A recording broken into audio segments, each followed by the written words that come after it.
হায় রে আল্লাহ, কি করোনা দিলা। এই সময় পয়লা বৈশাখের দিন একটু ঘুমো ফিরমো মেলায় যাবো, তাও কিচ্ছু করতে পারতাছি না। তাই কপালে খারাপ করে কি করা যায়। রাসেল একটা ফোন দিই।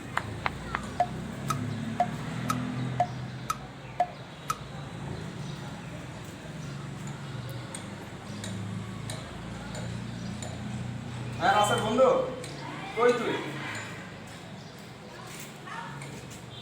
ও তুই বাসায় দোষ, কি করবো বাইরে দোষ, একটু ঘুরতে যাই বেটা। আশেপাশে এলাকায় ঘুরি, ভালো লাগতেছে না বুঝেছ বেটা। পয়লা বৈশাখের দিন একটা করোনার কারণে সারাদিন বাসায় বসে রয়েছি, কি যে করবো বুঝতেছি না। বারান্দায় দাঁড়ায় রয়েছি আমি। হ্যাঁ দোষ, করোনা কি হয়েছে তাহলে? তুই বের না দোষ, যা ছাদে যা মা, চল আমার বাসার ছাদে।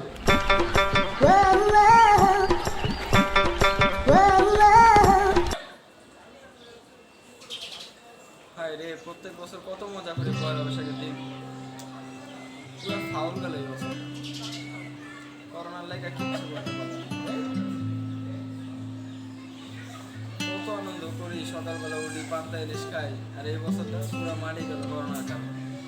মানে পুরো সারা দিনটাই লস, বিকাল হয়ে গেল এরকম করতে করতে। কত মজা করতাম আগে।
হ্যালো বাবু, কি করো তুমি?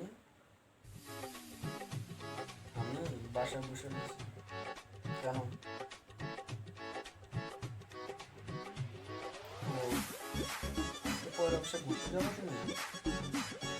কেন, তুমি কি খবর দেখো? এই বেটা, তুই খবর দেওয়াস না? এই যে থাপড় লইতে বেটা, মাইসে মরতাছে, এনে এসে ঘুরন মারেছে তুমি না? তার গার্লফ্রেন্ডের গুলি মার, তোমার কি এর গার্লফ্রেন্ড তো? কোন রাখ বেটা, নিজে বাসলে বাপের নাম বেটা, বাইক চলে এরপর তোর গার্লফ্রেন্ড বলতো আমি রাখলাম না তাই তো।